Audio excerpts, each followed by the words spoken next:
Welcome to Car Coach Reports. This is 4-Minute Friday, week ending August 3rd, 2018. Here's what's going on in your automotive world. Hacking automobiles. The police want to control your self-driving automobile.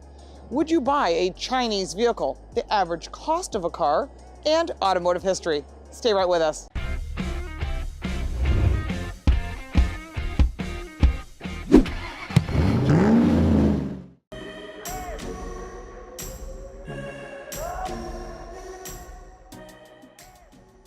Let's put 4 minutes on the clock.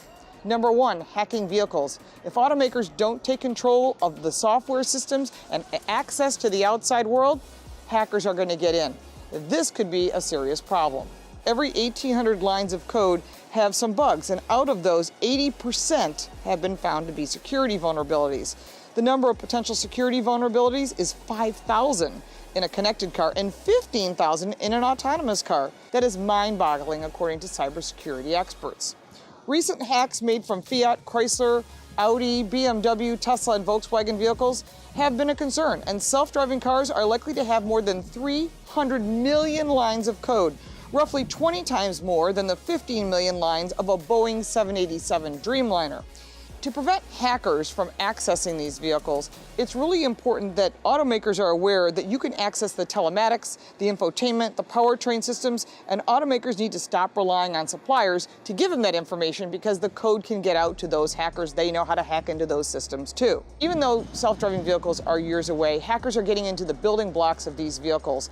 And part of the concerns is, once they get in, how do we stop it? Well, one of the things automakers could do is when they detect that someone is hacking into the system, they could revert it back to the factory settings, resetting the codes and blocking the hackers.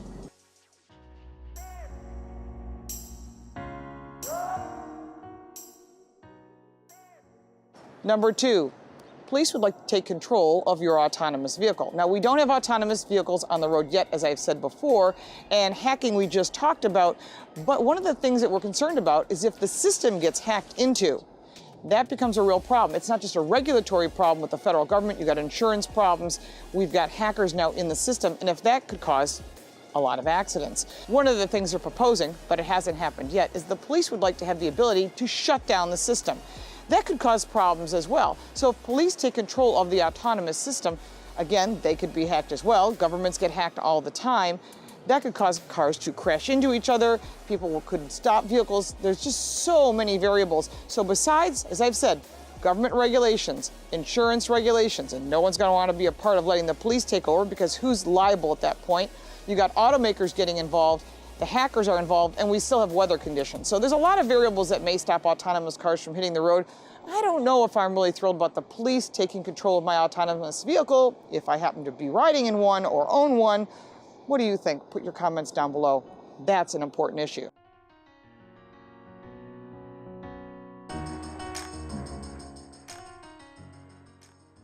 Number three, would you buy a Chinese branded car? Now, you may think, I don't know, maybe, maybe not. Well, they recently did a study from Autolist.com and found that 28% of people, of all the car buyers that they surveyed, said they would be interested in buying a Chinese brand. Now, I should tell you there are cars being built in China that are produced here in the US, and we're also building cars in China for their marketplace.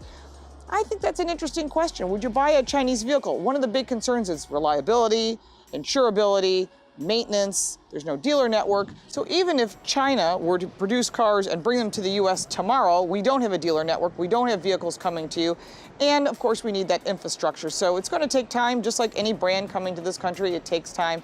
I don't know if I'm ready for a vehicle that's a Chinese brand, because in my head I'm thinking it's not the greatest quality. What do you think? There's a lot of people say they're not interested at all based on this survey. 28% of people said they would consider it. I think those are the people that just look as transportation for a vehicle and certainly nothing more. Interesting, that survey also said that more people were interested in purchasing an American brand over a Chinese brand or one from another country. So I guess there's a lot of pride here in America, and America makes some great vehicles, like this hot Mustang from behind, and we'll talk about that in just a little bit. Stay right with us.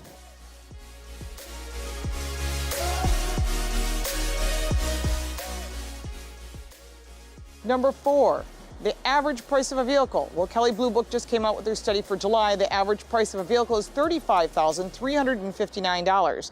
That's up actually, from 3% year over year. Interestingly, of the mix, 31% of the vehicles sold in the month of July were cars, and that's down from 36%.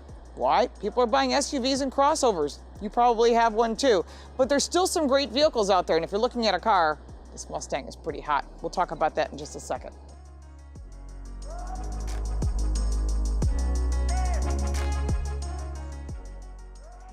And a little bit of automotive history. I am here live in Sausalito, California. We just test drove the 2019 Ford Mustang Bullitt, celebrating 50 years since the movie came out. If you are a car enthusiast, you have to see the movie Bullitt. If you haven't seen it, it is a must-see. It's like one of those classics that you absolutely must see.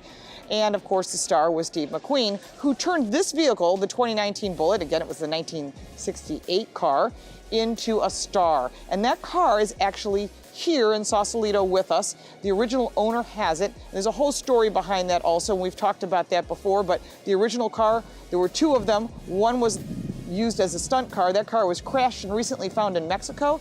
This vehicle is the original vehicle in the original condition, and it's changed owners a couple times. The current owners had it for a long time. I've been told this vehicle is worth about $5.5 million. Well, I guess when it comes to any vehicle, it's what people are willing to pay.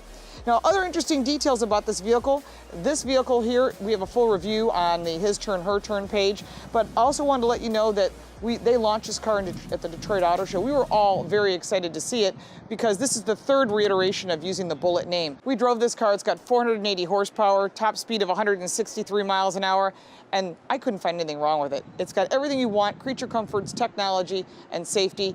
Check out our review. You'll see a lot more about it. We had a lot of fun on the streets of California, but I think my 4 minutes are up.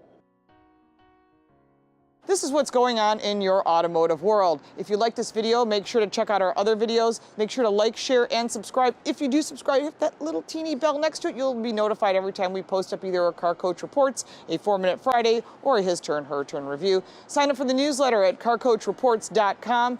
And if you got any comments, I love your comments. We do reply. And of course, check out some of other things that we've been up to. A lot more exciting things coming our way. And thank you for your support on our Patreon page. And we'll see you next time. Have a great week. I've got a Bullitt to drive.